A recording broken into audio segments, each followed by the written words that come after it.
জানে উম্মতি মুহাম্মদী হাসরবাসী থরথর করে কাঁপতে থাকবে, থরথর করে কাঁপতে থাকবে। ওই হাসরবাসী জাহান্নামের আগুনে কাঁপবে। এমন সময় আল্লাহ রাব্বুল আলামিন কেন কাঁদবে, কেন কাঁদবে একটু শুনে রাখেন।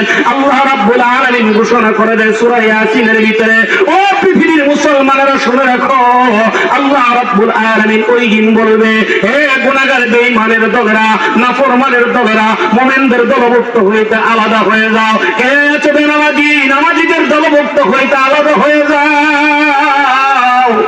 কে আছো গুনাহগার নেককারদের দলভুক্ত হইতে আলাদা হয়ে যাও। তাফসীরের ভিতরে আল্লাহ রাসূল সাল্লাল্লাহু আলাইহি ওয়াসাল্লাম সুন্দর করে ঘোষণা করেন, ওই ইয়াসিনের সূরা ইয়াসিনের ব্যাখ্যার ভিতরে আল্লাহ রাব্বুল আলামিন ঘোষণা করেন, ওই দিন বান্দা চোখের পানিগুলো ছেড়ে ছেড়ে কাঁদবে।